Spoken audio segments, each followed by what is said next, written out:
बिस्मिल्लाहिर्रहमानिर्रहीम। अस्सलामु अलैकुम। खुशामदीद कहता हूँ आपको अपने चैनल सबक कहानी में। मगर आगे बढ़ने से पहले थोड़ा सा अपने अंगूठे को हिलाकर हमारे चैनल को सब्सक्राइब कर लें। चलते हैं आज की कहानी की तरफ। किसी जगह एक किसान रहता था जिसके 3 नौजवान बेटे थे। वो दोनों बड़े बेटों को बहुत चाहता था और हर वक्त उनकी तारीफ करता रहता था। उसकी वजह यह थी कि दोनों ज़हीन और होशियार थे, और उसके बरक्स तीसरे और सबसे छोटे बेटे की अक्सर पिटाई होती रहती। उसका बाप कभी उसकी बेवकूफ़ी पर उसे मारता और कभी उसके अनाड़ीपन से आजिज़ आकर उसे बुरा भला कहने लगता। उसके दोनों बड़े भाई भी उसका मजाक उड़ाते और उसे बेवकूफ़ कहकर पुकारते थे। एक दिन का जिक्र है कि बड़ा बेटा अपने बाप से कहने लगा, अब्बा जान, मैं सफ़र पर जाना चाहता हूँ। बाप ने पूछा, वो क्यों? बाप ने हैरान होते हुए पूछा।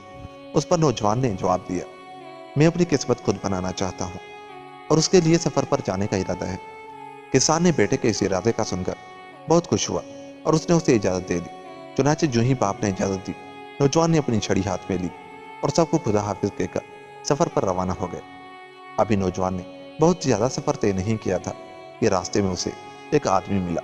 वो साफ सुथरा लिबास पहने हुए था और चेहरे मेरे से महजब नजर आ रहा था। उसने नौजवान को जाते हुए देखा तो पूछा, ये नौजवान, तुम कहाँ जा रहे हो? जवाब में नौजवान ने उसे बताया, मैं अपनी किस्मत खुद बनाना चाहता हूँ, इसलिए सफ़र पर जा रहा हूँ। उसने इतना कहा और कदम आगे बढ़ाने ही वाला था कि वो आदमी बोला, ज़रा ठहरो, मेरी बात सुनो। नौजवान उसकी तरफ मुतवज्जा हुआ तो उसने कहा, तुम्हें सफ़र पर कहीं जाने की ज़रूरत नहीं है। तुम अपनी किस्मत यहीं और इसी वक्त बना सकते हो। वो कैसे? मुझे जल्दी बताओ। नौजवान ने बेसब्री से दरियाफ्त किया और इश्तियाक भरी नज़रों से उस आदमी को देखने लगा। तुम्हारी किस्मत अभी बन सकती है। उस आदमी ने कहना शुरू किया, मुझे बताओ, तुम क्या चाहते हो? सोना चाहते हो, चांदी चाहते हो या फन सीखना चाहते हो? जैसे ही उसने ये पूछा, नौजवान जल्दी से बोल पड़ा, मुझे सोना चाहिए। अच्छा, अगर तुम सोना चाहते हो तो लो, ये सोना है। इतना कहने के साथ ही आदमी ने एक थैला नौजवान को दिया जो सोने से भरा हुआ था। नौजवान सोने से भरा हुआ थैला देखकर इस कदर खुश हुआ कि उस आदमी का शुक्रिया अदा करना भी भूल गया और थैला उठाकर जल्दी जल्दी वापस घर की तरफ चल दिया। इस तरह जब वो अपने घर पहुंचा और उसने बाप को सोने से भरा हुआ थैला दिया तो वो खुशी से दीवाना सा हो गया। खुश होते हुए बोला, देखो, मैं ना कहता था, मेरा ये बेटा बहुत ज़हीन और होशियार है। अब किसान अपने बड़े बेटे को पहले से भी ज्यादा चाहने लगा था। दूसरी तरफ जब मंझले बेटे ने अपने भाई की दास्तां सुनी तो उसका दिल भी मचलने लगा। वो अपने दिल ही दिल में सोचने लगा, मुझे भी अपनी किस्मत आजमाई के लिए जाना चाहिए। और फिर हुआ भी यही। एक रोज उसने भी अपने बाप से कहा, अब्बा जान, मैं भी अपनी किस्मत खुद बनाना चाहता हूँ और उसके लिए मुझे भी सफ़र की इजाज़त दे। किसान ने उसे भी इजाज़त दे दी और वो भी सबको खुदा हाफिज कहकर सफ़र पर चल दिया। चलने से पहले उसने बड़े भाई से रास्ता दरियाफ्त कर लिया था और अब उसी रास्ते पर चला जा रहा था। नौजवान अभी बहुत ज़्यादा दूर नहीं गया था कि उसे भी वही आदमी मिला जो उसके भाई को मिला था। आदमी ने उसे जाते हुए देखा तो रोक कर पूछा। नौजवान तो पहले ही उस आदमी का मुंतजिर था। जल्दी से बोला, मैं अपनी किस्मत खुद बनाना चाहता हूँ और उसके लिए सफ़र पर जा रहा हूँ। लेकिन उसके लिए तुम्हें सफ़र पर जाने की ज़रूरत नहीं। तुम अपनी किस्मत यहीं और इसी वक्त बना सकते हो। उस आदमी ने यह कहा और फिर पूछने लगा, मुझे बताओ, तुम क्या चाहते हो? सोना चाहते हो, चांदी चाहते हो या कोई फ़न सीखना चाहते हो? मुझे चांदी चाहिए। नौजवान ने जल्दी से जवाब दिया, ठीक है, तुम चांदी चाहते हो तो लो, ये चांदी है। इतना कहने के साथ ही आदमी ने उसे चांदी से भरा हुआ एक थैला दिया। नौजवान ने जल्दी से चांदी से भरा हुआ थैला पकड़ा और उसे कांधे पर रखकर घर की तरफ रवाना हो गया। इस तरह तेज तेज कदम उठाता हुआ वो बहुत जल्द अपने घर पहुंच गया। उसने घर जाते ही चांदी से भरा हुआ थैला बाप के आगे रख दिया और कहा, देखो, मैंने भी अपनी किस्मत खुद बना ली है। शाबाश बेटे, शाबाश, तुम दोनों बहुत अक्लमंद और होशियार बेटे हो। किसान खुश होते हुए बोला, वो तो पहले ही उन दोनों से ज्यादा मोहब्बत करता था और अब जबकि दोनों सोने और चांदी से भरे हुए थैले लाए थे, वो उनको दिलो जान से चाहने लगा था। सबसे छोटा बेटा, जैसे पहले ही लानत और मलामत की जाती थी, अब और ज्यादा हकीर हो गया था। पहले तो सिर्फ उसका बाप ही उसको मारा पीटा करता था, लेकिन अब दोनों बड़े भाई भी उसके साथ शरीक हो गए थे। वो उसका ज्यादा मजाक उड़ाने लगे थे और मारपीट से भी गुरेज नहीं करते थे। इस तरह छोटे बेटे के लिए घर पे रहना दोभर हो गया था, मगर वो मजबूर था, बेचारा कहाँ जाता। आखिर एक दिन हुआ ये कि दोनों बड़े भाइयों ने छोटे भाई को बहुत मारा, इतना मारा कि अब उसका घर में रहना मुश्किल हो गया। उसने अपनी छड़ी हाथ में ली और घर से निकलकर चढ़ पड़ा। करना खुदा का ऐसा हुआ कि वो भी उसी रास्ते पर सफर करने लगा जिस पर उसके दोनों भाई गए थे। अभी उसने कुछ ही रास्ता तय किया होगा कि उसे वही आदमी मिल गया जो उसके भाइयों को मिला था। उसने नौजवान को रोककर दरियाफ्त किया, ए नौजवान, तुम कहाँ जा रहे हो? जवाब में उसने मायूस लहजे में बताया, मेरे दोनों बड़े भाइयों ने अपनी किस्मत खुद बना ली है। एक सोना लाया है और दूसरा चांदी, मगर मैं बदकिस्मत हूँ। यही वजह है कि मेरा बाप भी मुझे हकीर समझता है। इतना कहकर नौजवान बुरी तरह आंसू बहाने लगा। आदमी ने उसकी ढारस बंधाई, घबराने की बात नहीं, हौसला रखो। फिर वो उससे कहने लगा, तुम भी अपने भाइयों की तरह इसी वक्त और यहीं अपनी किस्मत बना सकते हो। बताओ, तुम्हें सोना चांदी चाहिए या कोई हुनर सीखना चाहते हो? मुझे सोना चांदी नहीं चाहिए, नौजवान अपने आंसू पोंछते हुए बोला। मैं कोई हुनर सीखना चाहता हूँ। ठीक है, मैं तुम्हें ऐसा हुनर सिखाता हूँ जो किसी को ना आता होगा। तुम जो रूप चाहोगे बदल सकोगे। आदमी ने उसके कंधे थपथपाते हुए कहा और बताया, अगर तुम सोने का कबूतर बनना चाहो तो अपने बाजू इस तरह फैलाओ जैसे तुम उड़ने लगे हो। अगर तुम सोने की मछली बनना चाहो तो अपने आप को पानी में इस तरह डाल दो जैसे तुम तैरने लगे हो। और अगर तुम सोने का खरगोश बनना चाहो तो अपनी टांगों के साथ हाथों को भी टांगे बनाकर भागना शुरू कर दो। वो आदमी ये सब कुछ बता रहा था और नौजवान हैरान होकर उसे देख रहा था। वो कह रहा था, अगर तुमने ऐसा किया तो तुम हर रुकावट अबूर कर लोगे और हर मुश्किल पर काबू पा लोगे। उस आदमी ने ये अल्फाज कहे और उसके साथ ही गायब हो गए। नौजवान थोड़ी देर तक वहां हैरान और परेशान खड़ा रहा और फिर आगे चल दिया। नौजवान अपने सफर पर चला जा रहा था। एक जगह उसने देखा तो वहां लोगों को बादशाह की फौज के लिए भर्ती किया जा रहा था। उस बादशाह के खिलाफ हाल ही में दुश्मन ने जंग छेड़ दी थी और इसीलिए लोगों को फौज में भर्ती किया जा रहा था। नौजवान अपनी जिंदगी से मायूस होकर आया था और अब वापस घर नहीं जाना चाहता था। इसलिए वो खुशी खुशी बादशाह की फौज में भर्ती हो गया और दूसरे फौजियों के साथ मिलकर मैदान जंग की तरफ रवाना हो गया। जब बादशाह कई दिन की मुसाफिर के बाद अपनी फौज लेकर दुश्मन के करीब पहुंचा तो अचानक उसे कुछ याद आ गया।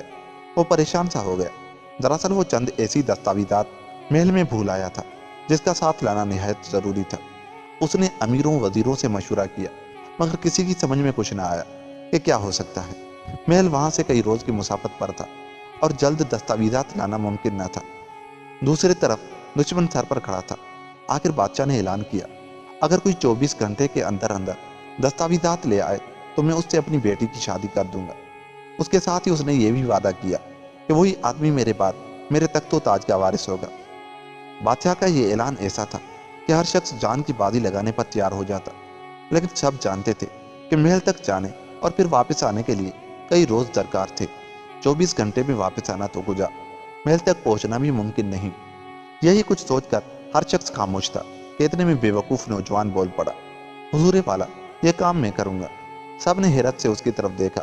खुद बादशाह भी अपनी जगह ताज्जुब में था, मगर नौजवान बड़ा मुतमईन दिखाई दे रहा था। उस वक्त वो यूं खड़ा था जैसे जाने की इजाजत तलब कर रहा हो। यही देखकर बादशाह ने उससे कहा, अगर तुम ये काम कर सकते हो तो एक लम्हे की देर भी मत करो, हम अपने वादे पर कायम हैं। जो ही बादशाह ने इजाजत दी, नौजवान फौरन वहां से रवाना हो गया। थोड़ी दूर आकर उसने सोने के खरगोश का रूप भरा और गोली किसी तेजी से दौड़ने लगा। रास्ते में एक घना जंगल था जो मीलों तक फैला हुआ था। जब वो वहां पहुंचा तो उसने अपने आप को सोने के कबूतर के रूप में बदल लिया और फिर परवाज करता हुआ जंगल पार कर गया। इस तरह चलते हुए वो एक बहुत बड़ी झील के पास आया। झील इस कदर बड़ी थी कि उसे पार करना मुमकिन न था। उसे याद आया कि जो आदमी जंगल में मिला था उसने सोने की मछली बनने के लिए भी कहा था। वो जल्दी से आगे बढ़ा और पानी में मछली की तरह तैरने के लिए कूदने ही वाला था तो उसने किसी जानवर की बड़ी दर्दनाक आवाज सुनी। कान लगाकर सुना तो कोई छोटा जानवर दर्द से बिलखते हुए चू चू कर रहा था। उसने इधर उधर नजरें दौड़ाई तो एक चूहा दिखाई दिया जो एक जाल में फंसा हुआ था। चूहा उसे देखते ही मिन्नत के लहजे में बोला, मुझे इस जाल से निजात दिला दो, मैं तुम्हारी मदद करूंगा। तुम मेरी मदद कैसे कर सकते हो? नौजवान ने जवाब में कहा, मगर वो उससे पहले चूहे की जान बचाने के लिए तैयार हो चुका था और पानी में छलांग लगाने ही वाला था। मुझे बचाओ, मेरी मदद करो, मैं यकीन दिलाता हूँ कि मेरी जान बचाकर तुम्हें अफसोस नहीं होगा। चूहा उसकी मिन्नत करने लगा, ठीक है, घबराओ नहीं, मैं तुम्हारी मदद करता हूँ। नौजवान ने जल्दी से आगे बढ़कर चूहे को जाल में से निकाला और उसे एक तरफ फेंक कर कहा, जाओ, भाग जाओ। उसके बाद उसने अपने आप को पानी में गिरा दिया और मछली की तरह तैरता हुआ बहुत जल्द ही दूसरे किनारे पर पहुंच गया। फिर वहां से दोबारा सोने के खरगोश का रूप बदलकर दौड़ता हुआ बहुत जल्द महल तक पहुंच गया। वहां जाकर उसने मलिका तक रसाई हासिल की और उस बादशाह की दस्तावेजात के बारे में बताया। मलिका ने फौरन उसे दस्तावेजात दे दी, लेकिन उसके साथ ही पूछने लगी, तुमने इतना तवील सफर इतने कम वक्त में कैसे तय कर दिया?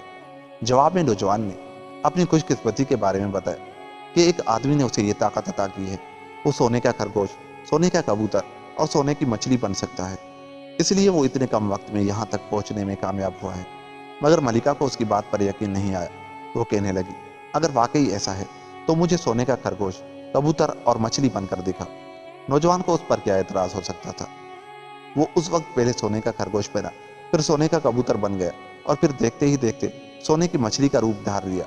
मलिका ये सब कुछ अपनी आंखों से देख रही थी और चाहती थी कि उसकी कोई निशानी रख ले। चुनाचे उसने खरगोश के बालों का गुच्छा, कबूतर के 2-4 पर और मछली के चंद छिलके उतार कर अपने पास रख लिए और नौजवान को एक रुमाल दिया जो बहुत कीमती था, जिस पर सोने से कढ़ाई की गई थी। उसके बाद वो कहने लगी, अब तुम फौरन वापस जाओ और जल्द से जल्द ये दस्तावेजात बादशाह को पहुंचा दो। नौजवान उसी वक्त बादशाह की जानब चल दिया। वापसी पर जब उसने झील पार की तो उस वक्त तक वो बहुत थक चुका था। उस बादशाह की दी हुई मोहलत में चंद घंटे बाकी थे, इसलिए सोचने लगा, जरा सा सुस्ता लूं, उसके बाद चलूंगा। वो झील के किनारे लेट गया और थकावट की वजह से लेटते ही उसकी आंख लग गई। जब वो सोया हुआ था तो एक डाकू उधर आ निकला। उसने देखा कि ये वही दस्तावेजात थे जिनकी बादशाह को जरूरत थी और जिसके लाने वाले से शहजादी की शादी कर दी जाएगी। ये देखकर वो चुपके से आगे बढ़ा और उसने वो दस्तावेजात निकाल ली। मगर आयन उस वक्त नौजवान जाग गए। डाकू ने उसे जागते देखा तो फौरन उस पर हमला करके उसे हलाक कर दिया और दस्तावेजात लेकर खुद बादशाह के पास पहुंच गया। बादशाह ने दस्तावेजात देखे तो बहुत खुश हुआ। उस खुशी में वो ये भी भूल गया कि दस्तावेजात लेने कोई और गया था और ले कोई और आया है। उसे तो यही खुशी काफी थी कि दस्तावेजात आ गई हैं। उसने डाकू को शाबाश देते हुए कहा, हम तुम्हारी बहादुरी से बहुत खुश हैं और जंग खत्म होते ही हम अपना वादा पूरा करेंगे। और फिर हुआ भी यही। जंग में बादशाह को फतह हुई और वापस आकर उसने ऐलान कर दिया, अब हम उस बहादुर नौजवान से अपनी बेटी की शादी करना चाहते हैं जो दस्तावेजात लेकर गया था और दूसरे रोज शहजादी की शादी की जाने वाली थी। अब जरा दूसरी तरफ की सुनिए। वही चूहा जिसको नौजवान ने बचाया था झील के किनारे घूमता हुआ उधर आ निकला। उसने देखा तो वो नौजवान मरा पड़ा था जिसने उसकी जिंदगी बचाई थी। उसने जल्दी से अपने थैले में से एक छोटी सी बांसुरी निकाली और उसे बजाने लगा। बांसुरी का बजाना था कि नौजवान ने आंखें खोल दी। देखा तो उसके पास वही चूहा खड़ा था जिसकी उसने मदद की थी और अब वो उसका निजात धंधा बन गया था। नौजवान ने अपने आप का जायजा लिया तो अंदाजा हुआ कि किसी ने उसके साथ धोखा किया है, दस्तावेजात ले गया है और वो उसी के बारे में सोचने की कोशिश कर रहा था कि चूहा जल्दी से बोला, ये सोचने का वक्त नहीं है, जल्दी करो और तैयार हो जाओ। फिर वो उसे समझाते हुए कहने लगा, कल शहजादी की शादी की जा रही है, अगर तुम जल्दी करो तो हो सकता है वक्त पर वहां पहुंच जाओ। उसके साथ ही उसने नौजवान को एक वायलिन दिया और कहा, ये वायलिन साथ ले जाओ, जब तुम उसे बजाओगे तो हर वो आदमी जो उसकी आवाज़ सुनेगा नाचने लगेगा। बस अब जल्दी करो, रवाना हो जाओ। नौजवान ने वो वायलिन लिया और चूहे का शुक्रिया अदा करके चलने के लिए तैयार हो गए। उसने झील के किनारे खड़े होकर पानी में छलांग लगाई और मछली के रूप में तैरता हुआ दूसरे किनारे पर जा पहुंचा और फिर बहुत जल्द बादशाह के महल तक पहुंच गए। नौजवान बादशाह के महल में सबसे पहले बावर्ची खाने में गए। वहां जाते ही उसने चूहे का दिया हुआ वो वायलिन बजाना शुरू कर दिया। वायलिन का बजाना था कि बावर्ची और उसके साथ काम करने वाली खवातीन सब नाचने लगी। नौजवान वायलिन बजा रहा था और साथ ही साथ खुद बुरी तरह रो भी रहा था। जब वो अपने आंसू पोंछ रहा था तो अचानक वहां मलिका आ गई। उसने नौजवान के हाथ में अपना दिया हुआ रुमाल देखा तो पहचान गई। इतने में बादशाह भी वहां आ गया और हैरान होकर पूछने लगा, ये सब क्या हो रहा है? जवाब में नौजवान ने अपनी पूरी कहानी बयान की। उसने शुरू से आखिर तक बताया कि किस तरह दस्तावेजात लेकर जा रहा था कि रास्ते में झील के किनारे सो गया। उसी दौरान में एक डाकू ने दस्तावेजात चुरा के उसे कत्ल कर दिया और बाद में चूहे ने उसे दोबारा अल्लाह ताला से जिंदगी दिला दी। अब वही डाकू धोखा देकर शहजादी से शादी कर रहा है। नौजवान की ये बातें सुनकर बादशाह बड़ा हैरान हुआ। उसे यकीन नहीं आ रहा था, इसलिए कहने लगा, मगर हम तुम्हारी कहानी को सच कैसे मान लें? आइन उस वक्त मलिका बोली, अब इस बात का पता चल जाएगा कि सच्चा कौन है और झूठा कौन है। इतना कहकर उसने नौजवान से कहा, अगर तुम सच्चे हो तो बारी बारी सोने का खरगोश, सोने का कबूतर और सोने की मछली बन के दिखा। मैं आपके हुक्म की तामील करता हूँ। नौजवान ने यह कहा और उसी वक्त सोने का खरगोश बन गया। मलिका ने जल्दी से खरगोश के बालों का वो गुच्छा निकाला जो उसने अपने पास रख लिया था। देखा तो खरगोश के जिस्म से एक जगह के बाल कम थे। उसके बाद नौजवान सोने का कबूतर बना। मलिका ने उसी वक्त वो पर निकाले जो उसके पास थे। उन्हें कबूतर के जिस्म से लगा कर देखा तो वाकई वहां से पर कम थे। आखिर में नौजवान ने सोने की मछली का रूप धारा। मलिका ने मछली के वो छिलके निकाले जो उसके पास निशानी के तौर पर महफूज थे। उसने देखा तो वाकई मछली के जिस्म पर एक जगह से छिलके कम थे। मलिका ने उसका इम्तिहान ले लिया था। वो बादशाह से कहने लगी, यही वो नौजवान है जिसको मैंने दस्तावेजात दी थी, ये सच कह रहा है। बादशाह को भी यकीन हो गया था। उसने उसी वक्त डाकू को फांसी पर चढ़ा दिया और किसान के बेवकूफ़ बेटे से शहजादी की शादी कर दी। फिर बादशाह की मौत के बाद वो तख्तो ताज का मालिक बन गए और एक तवील अरसे तक लोग उसकी हुकूमत में खुशहाली की ज़िंदगी बसर करते रहे। और यूं ये कहानी ख़त्म हुई। दोस्तों, अगर आपको हमारी ये कहानी अच्छी लगी तो जाते जाते हमारे चैनल को सब्सक्राइब करके आप भी हमारा हिस्सा बन जाए और हमारी वीडियोज़ को लाइक और शेयर ज़रूर करें। मिलते हैं किसी ऐसी ही कहानी के साथ। तब तक के लिए अल्लाह निगहबान।